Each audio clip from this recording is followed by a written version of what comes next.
হরে কৃষ্ণ। আজকে আমরা পাঠ করব অবধূতের উক্তি। পুনরায় অবধূতে কহে যদুরাই, পুনশ্চ জিজ্ঞাসি যাহা বল হে আমায়।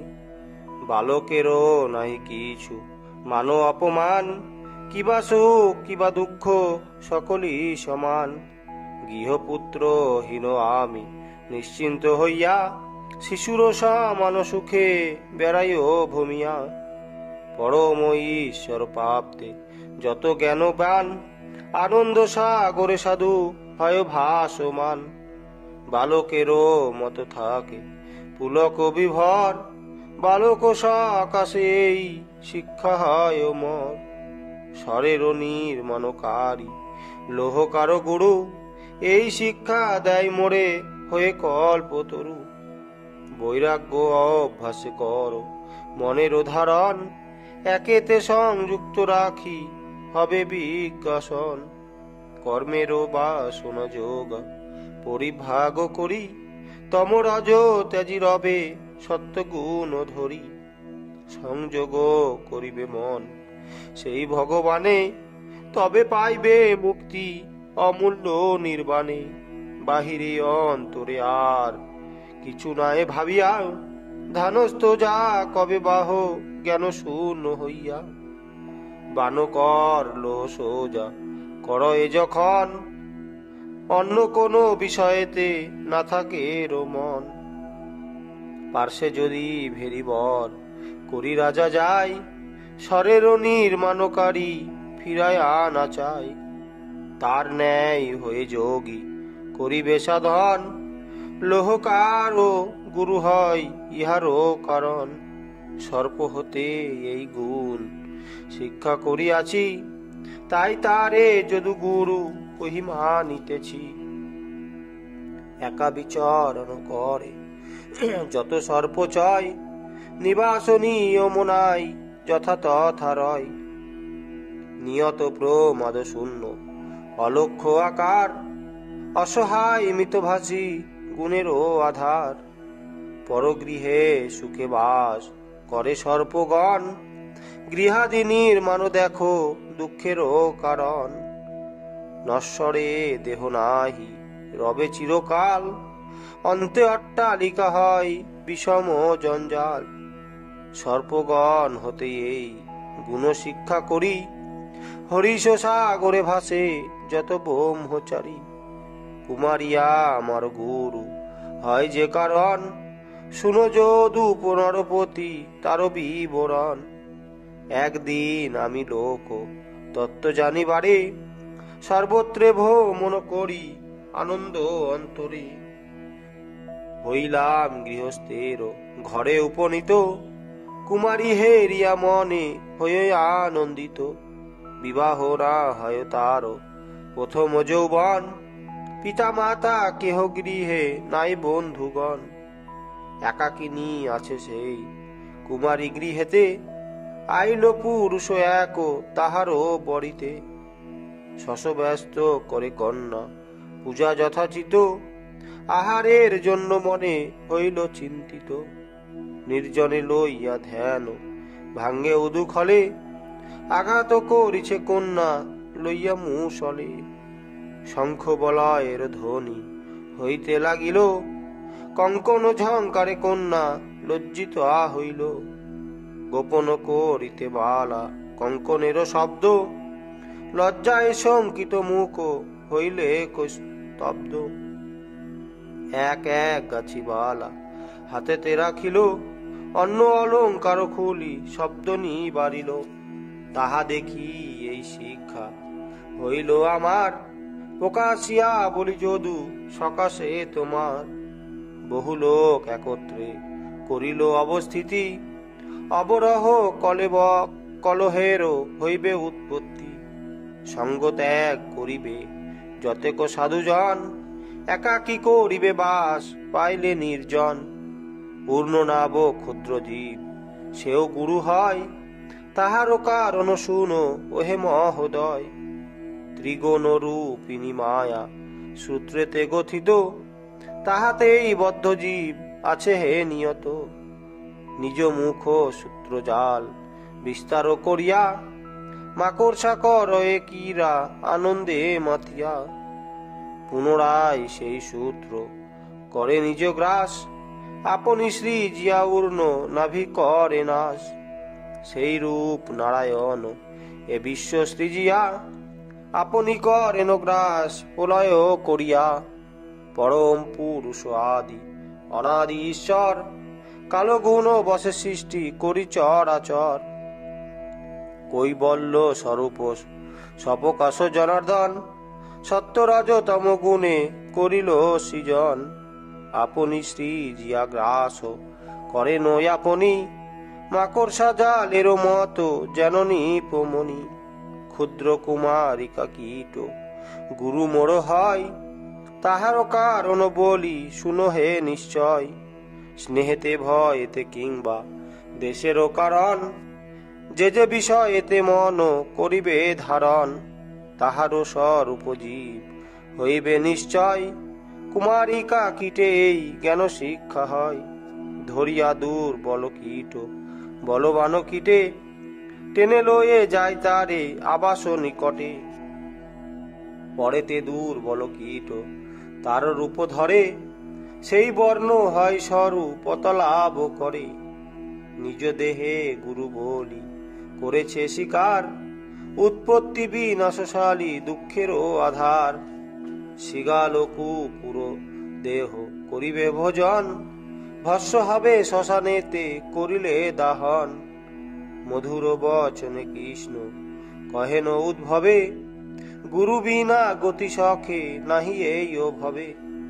অবধৌত বাক্যে যদু কৃতার্থ হইয়া, পুনর্বার জিজ্ঞাসা করিল যে হাসিয়া।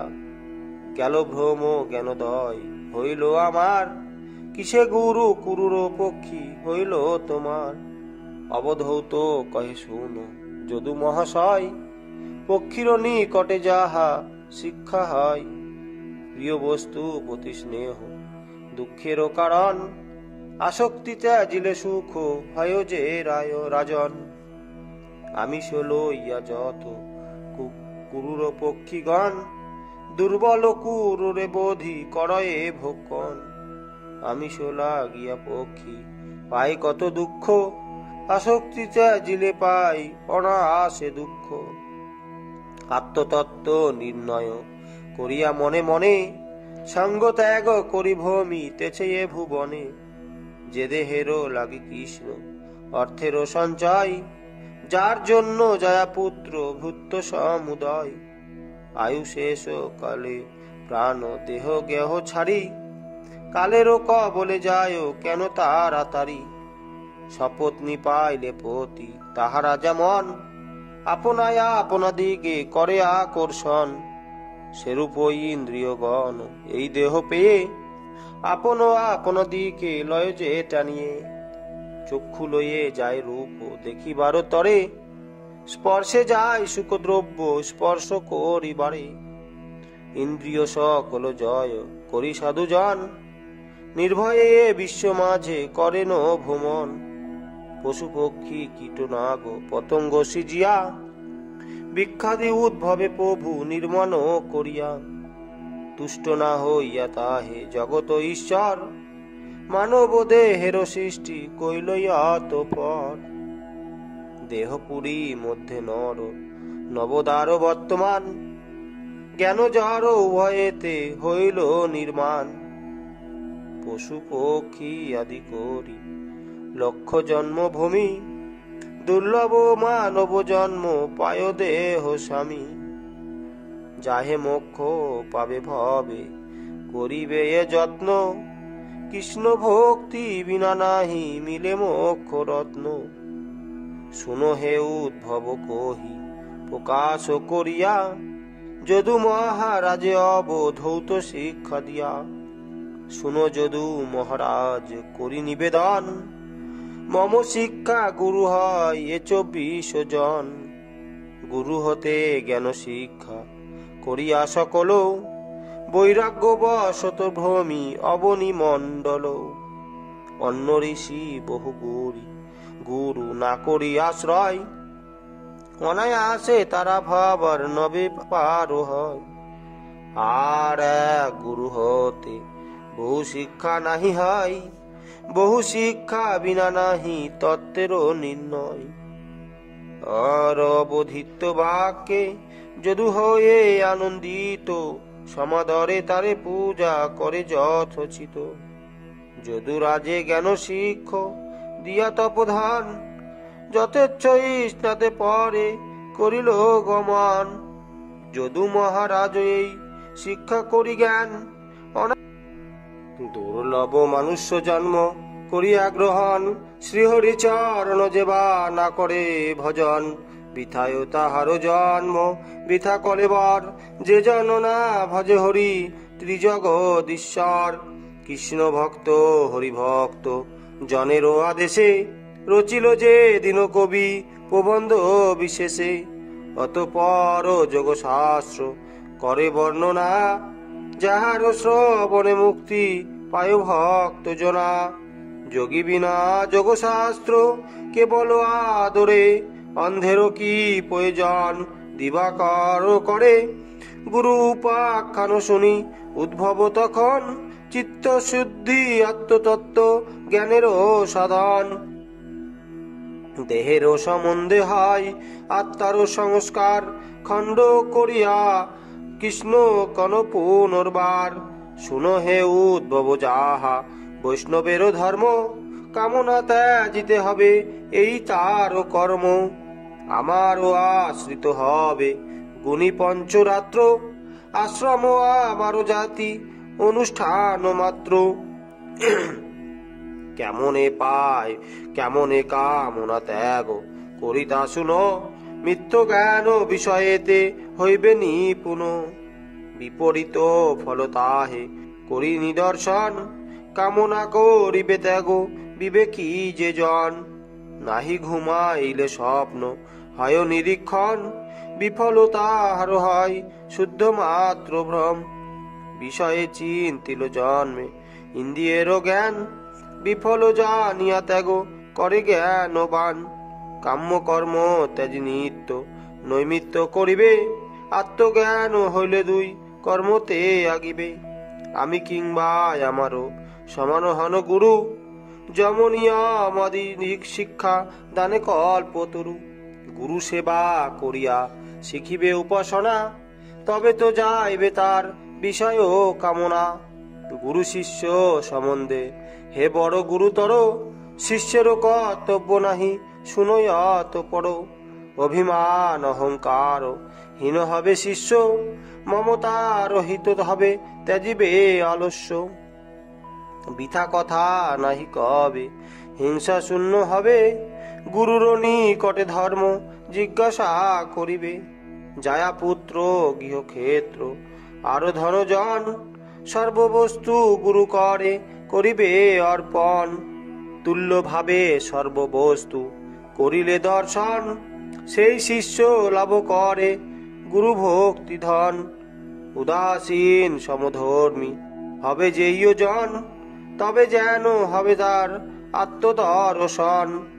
দেহ ভিন্ন আত্ম যদি বল কেবা হয়, সবিশেষ বলি হে আত্মারও পরিচয়। স্থূল সূক্ষ্ম দেহ হতে আত্মভিন্ন হন, অগ্নিদাহ্য কাষ্ঠ হতে পৃথক যেমন। কাষ্ঠেতে অনল আছে জ্ঞাত সর্বজন, নতুবা কেমনে হয় করিলে ঘর্ষণ। আগুনেরও ন্যায় আত্মা নানা দেহধারী, পরমাত্মা জীবংশ ভেদ হয় তারি। সুখ দুঃখ কর্মভোগ জীবাত্মারও হয়, পরমাত্মা কিছুতেই লিপ্ত নাহি রয়। স্থূল সূক্ষ্ম দেহ জন্য জীবেরও সংসার, জ্ঞানময় আত্মা হতে উচ্ছেদ তাহার। স্থূল সূক্ষ্ম দেহ বস্তু বুদ্ধি ত্যাগ করি, একমাত্র আত্মজ্ঞানী হইবে বিচারী। পাথর স্বরূপ গুরু জানিবে নিশ্চয়, ইস্পাতেরও প্রায় যেন শিষ্যগণ হয়। শিক্ষা হয় 16 কিংবা কাষ্ঠেরও সমান, অগ্নিরও সমান যেন সুখাবহ জ্ঞান। গুরু দত্ত প্রাপ্ত জ্ঞান বিশুদ্ধ জানিবে, তাহারও প্রভাবে মায়া নিবৃত্তি হইবে। জীবেরও সংসার আশা নিবারণ হয়, কাষ্ঠহীন অগ্নি যেন উজ্জ্বলিত হয় রয়। যদি বলো কর্মকর্তা জীব হয় নানা, আত্মার নিত্যত্ব মানি স্বর্গেরও কামনা। মাল্যচন্দ নদীর হয় নিত্য মায়া যেন, ঘটপট জ্ঞান যেন তাহারও সমান। দেহ যোগ জন্ম দেহি মাত্রেরও কালেতে, পুনঃ পুনঃ জন্মলয় হইবে ইহাতে। পরাধীন কর্মকর্তা জীবে দেখিতেছি, আস্বাধীন জনে পুরু স্বার্থে ভজিতেছি। যদি বলো কর্মীগণ সদা সুখে রয়, কর্মহীন গণে ভাবে সদা সুখী হয়। কর্মকুশলতা যেন অহংকার মাত্র, পণ্ডিত অজ্ঞান হয় কর্ম পাত্র। কর্মেতে না হয় কভু মৃত্যু পরাজয়, সুখ দুঃখ ভোগ শখে কর্মদোষে হয়। কিসে সুখ হবে যার শিয়রে সমান, সকল সুখের বস্তু দুঃখেরও কারণ। বদ্ধ পুরুষের যদি শ্মশানেতে লয়, নিকটে মরণ দেখি সে সন্তুষ্ট নয়। সেই রূপ মৃত্যু সর্প গ্রস্ত যত প্রাণী, ইহকালে পরকালে সুখ নাহি মানি। যদি বলো স্বর্গ সুখ সর্বসুখ সার, চিরস্থায়ী নাই যেন তাহাও অসার। সুখেরও যশেরও কার্য নিষ্ফল যেমন, কামনা পূরিত স্বর্গ সুখে হে তেমন। বিঘ্নহীন ধর্ম যদি অনুষ্ঠিত হয়, তাহে স্বর্গ লোক জীব গমন করায়। অশ্বমেধ যজ্ঞকারী যায় ইন্দ্র লোকে, দেবতুল্য ভোগ করে দেবেরও সম্মুখে। শুভ্র বিমান এতে চড়ি ধরি শুভ্র বেশ, গন্ধর্ব সকলে স্তব করেন বিশেষ। দেবকন্যা অপ্সরীর সহিতে বিহার, নন্দন কাননে বাস হয়তো তাহার। ক্ষুদ্র ঘণ্টি শোভে কাম গামী রথ পরে, স্ত্রীগণ সহিতে ক্রীড়া আনন্দ অন্তরে। আমোদে মাতিয়া থাকে সদা হর্ষ হয়ে, পতন হইবে তাহা না দেখে ভাবিয়ে। যতদিন তার পূর্ণ নাহি হয় ক্ষয়, ততদিন এই রূপে স্বর্গ সুখে রয়। কালক্রমে সেই পূর্ণ ক্ষয় হলে পরে, সস্থানে পতিত হয় আসি ধরা পড়ে। প্রবৃত্তি কর্মের গতি দুপকার হয়, বিধি অনুসারে কাম্য কর্ম যাকে কয়। লঙ্ঘন করিয়া বিধি পবিত্র অধর্মে, এই দুই প্রবৃত্তি মাগো যে হয় কর্মে। অধর্ম প্রবৃত্তি গতি কর হে শ্রবণ, অধর্মে প্রবৃত্ত হবে সেই সব জন। কামাত্মা কৃপণ হবে ভোগতৃষাকুল তৃষ্ণাকুল, স্ত্রী জাতি অজিতেন্দ্রিয় হিংসে প্রাণীকুল।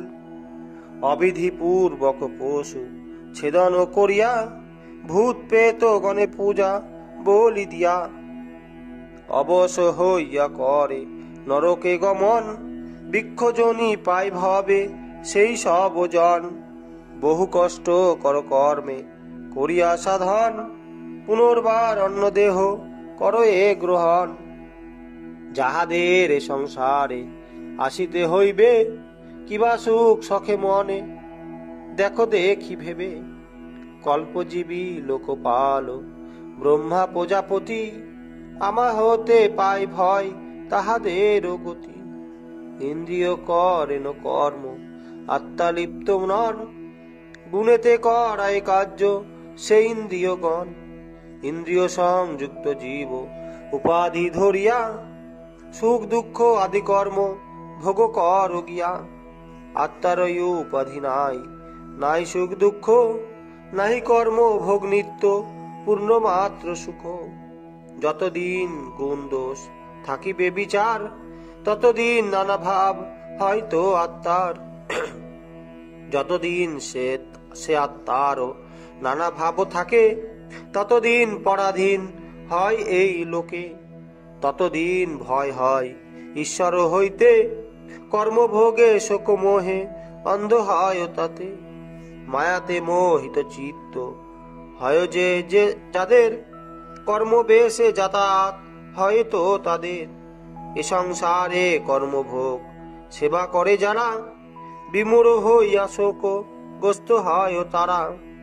উদ্ভব কহেন কৃষ্ণ করি নিবেদন, মুক্ত কেবা বদ্ধ বল বিবরণ।